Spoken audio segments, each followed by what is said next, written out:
Yun, sa hindi inaasahang pagkakataon ay naisipan naming bumili ng karpa rito sa loob. Di na namin yan sinabi kay Pinuno at di naman ay kakain rin. Tapos ay nakita pa namin yung mga tropa naming followers. Shout out sa inyo. Yun, natapos kami ay umalis na rin. Ito nga pala, si Kagawad at ang veteranong driver ng Balibago. Tapos ayun, at kami nakarating na nga sa amin. Dali-dali nang hinayan yan ni Chef Boy. Karpa raw. Ayan, at ating kakalis kisa na yan. Tapos ay hiwa-hiwain na rin. At ating pupupuin at napakatigas. Pagkalipas ng 5 oras ay natapos na ang hinayan. Ating uhugasan na yan. Sige, yung himas-himasin. Tapos nung matapos linisan, ay ayan na. Kasama pang itlog. Tapos ay may bago nga pala kaming tropang mangangain. Nagsimula na yang mamitas ng mga gulay sa aming magic farm. Oh, na ang sili na pinitas sa puno ng papaya. Ngayon, at nakarito na rin ang sibuyas. Tapos ay kukuha na rin yan ng mustasa. Muntikan pa yatang di maabot. Tikpang ang makakalimutan ng aming sitaw.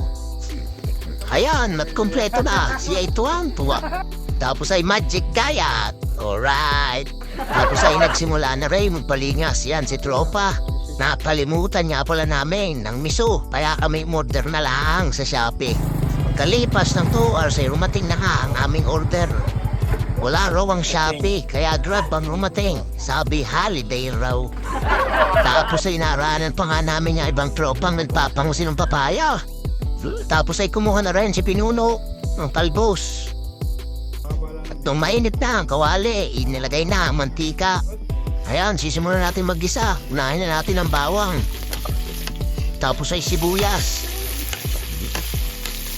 Tapos ay bawang. Kamatis pala yan. Mali. Tapos ay halu-haluin lang natin yan hanggang sa lumabas ang kaluluwa. Lalagay na rin natin yung miso na in-order sa Shopee. At ilalagay na rin natin ang karpa. Yung mga pagkakasarap nito.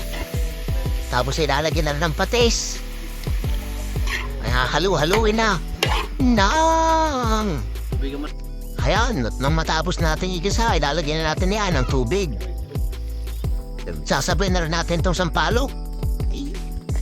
Nung kumulo at lumambot, ay ating hahanguin na yan. At ilalagay na rin natin ng mga sitaw. Tapos ay titimplahan na natin yan ng bitchin. Tsaka asin. Pagka iyan ay tumabang pa, ay lalagay na rin natin yung 50 pirasong okra. Tapos yung mga talbos na kinuha ni Pinuno. Sisimulan na rin natin pigain ng sampalok para purong-puro. Tapos ay ating babantu-bantuan lang yan. Tapos isasali na. Aming naigis na rin pala ang itlog ng aming karpa. Nang! Yun, at nang kumulo-kuluma ay nilagay na rin ng mustasa. At kumuha na rin si Master ng raho ng saging sa puno ng gabi.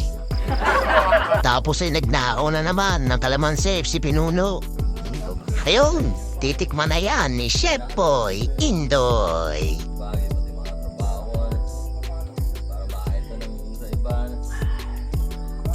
Sarap. Paske hindi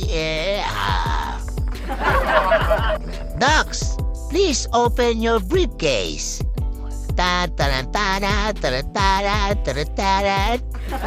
Yun, tapos ay hisimulan natin maghain. At gutom na mga tropa. Pagmasdan mo naman ang aming karpa. Nang sinabaw-sabawan pa. Tapos ay pipisain na rin ang sili. Ay siya, baka kayo natatakam riyan. Banat, mga bata.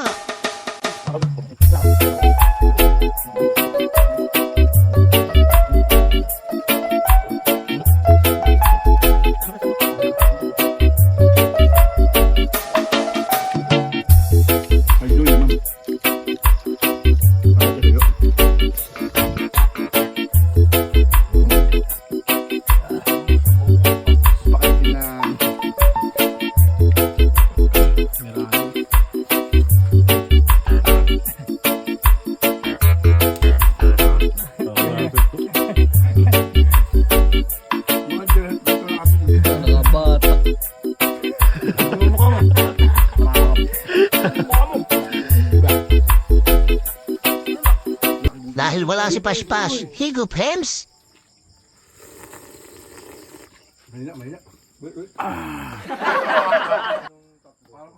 Pagkatapos ng matinding bakbakan at paghigop ng sabaw, ay siya, paninre. Sa mga oras ng aming pagtambay na yan, ay nag-iisip na kami ng aming susunod na pangusi. Baboy!